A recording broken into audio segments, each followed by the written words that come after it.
ಸಿದ್ದರಾಮಯ್ಯ ನೇತೃತ್ವದಲ್ಲಿಂದು ಮಹತ್ವದ ಸಚಿವ ಸಂಪುಟ ಸಭೆ ನಡೆಯೋದಿದೆ.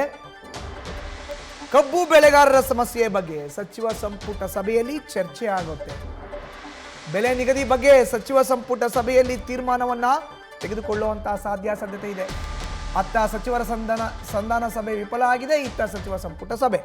ನಿನ್ನೆ ಕಾನೂನು ಸಚಿವ ಎಚ್.ಕೆ. ಪಾಟೀಲ್ ಹೋಗಿದ್ರಲ್ಲ, ಆ ಸಭೆ ವಿಫಲ ಆಗಿದೆ. ಇವತ್ತು ಸಚಿವ ಸಂಪುಟ ಸಭೆ ನಿರ್ಧಾರ ಆಗಿತ್ತು.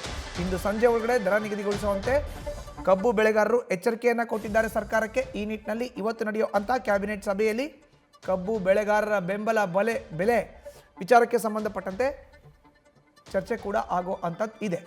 ಕಬ್ಬು ಬೆಳೆಗಾರರ ಸಮಸ್ಯೆ ಬಗ್ಗೆ ಸಚಿವ ಸಂಪುಟ ಸಭೆಯಲ್ಲಿ ಚರ್ಚೆ ಆಗುತ್ತೆ. ಇವತ್ತು ಸಿಎಂ ಸಿದ್ದರಾಮಯ್ಯ ನೇತೃತ್ವದಲ್ಲಿ ನಡೆಯುವಂಥ ಮಹತ್ವದ ಸಚಿವ ಸಂಪುಟ ಸಭೆ.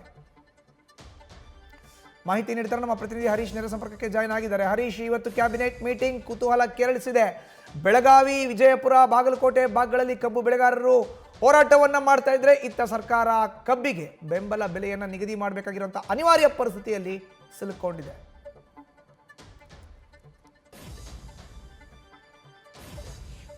ಬಹಳ ಮುಖ್ಯವಾಗಿರುವಂತದ್ದು ಕಬ್ಬು ಬೆಳೆಗಾರರ ಹೋರಾಟದ ಕಿಚ್ಚು ತೀವ್ರ ಸ್ವರೂಪ ಪಡೆದುಕೊಂಡಿರುವ ಬೆನ್ನಲ್ಲೇ ಇವತ್ತು ಸಿಎಂ ಸಿದ್ದರಾಮಯ್ಯ ಅವರ ನೇತೃತ್ವದಲ್ಲಿ ಮಹತ್ವದ ಸಚಿವ ಸಂಪುಟ ಸಭೆ ನಡೆಯಲಿದೆ. ಸಂಪುಟ ಸಭೆಯಲ್ಲಿ ಬಹಳ ಮುಖ್ಯವಾಗಿ ಕಬ್ಬು ಬೆಳೆಗಾರರ ಹೋರಾಟಕ್ಕೆ ಸಂಬಂಧಪಟ್ಟ ಸುದೀರ್ಘವಾಗಿ ಚರ್ಚೆ ನಡೆಯುತ್ತೆ ಅಂತ ಮಾತುಗಳು ಕೂಡ ಕೇಳಿ ಬರ್ತಾ ಇದೆ.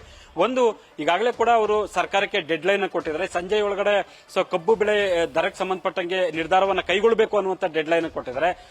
ಈ ಹಿನ್ನೆಲೆಯಲ್ಲಿ ಕೂಡ ಇವತ್ತಿನ ಸಚಿವ ಸಂಪುಟ ಸಭೆಯಲ್ಲಿ ಸರ್ಕಾರ ಕೂಡ ಕಬ್ಬು ಬೆಳೆಗಾರರ ಪರವಾದಂತಹ ಒಂದು ತೀರ್ಮಾನವನ್ನು ಕೈಗೊಳ್ಳುತ್ತೆ ಅನ್ನುವಂತ ಮಾಹಿತಿಗಳು ಕೂಡ ಈಗ ವ್ಯಕ್ತ ಆಗ್ತಾ ಇರುವಂತದ್ದು. ಪ್ರತಿ ಟನ್ನಿಗೆ 3,500 ರೂಪಾಯಿ ಬೆಲೆಯನ್ನು ನಿಗದಿಗೊಳಿಸಬೇಕು ಅನ್ನುವಂತ ಬೇಡಿಕೆ ಏನಿದೆ, ಆ ಬೇಡಿಕೆಗೆ ಸಂಬಂಧಪಟ್ಟಂಗೆ ಸಚಿವ ಸಂಪುಟ ಸಭೆಯಲ್ಲಿ ಸುದೀರ್ಘವಾಗಿ ಚರ್ಚೆ ನಡೆಯುತ್ತೆ ಅನ್ನುವಂಥದ್ದು ಕೂಡ ಗೊತ್ತಾಗ್ತಿದೆ.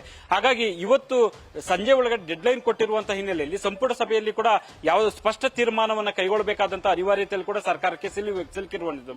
ಈ ಹಿನ್ನೆಲೆಯಲ್ಲಿ ಸಚಿವ ಸಂಪುಟ ಸಭೆಯಲ್ಲಿ ಕಬ್ಬು ಬೆಳೆಗಾರರ ಪರವಾಗಿ ಯಾವ ತೀರ್ಮಾನವನ್ನು ಕೈಗೊಳ್ತಾರೆ ಅನ್ನುವಂಥದ್ದು ಸಾಕಷ್ಟು ಕುತೂಹಲಕ್ಕೆ ಎಡೆ ಮಾಡಿಕೊಟ್ಟಿದೆ. ಮಧುಸೂದನ್, ಧನ್ಯವಾದ ಹರೀಶ್ ನಿಮ್ಮ ಮಾಹಿತಿಗೆ. ನ್ಯೂಸ್ ಫಸ್ಟ್ ನಿರ್ಭೀತಿಯಿಂದ ನಿಮ್ಮ ಪರವಾಗಿ.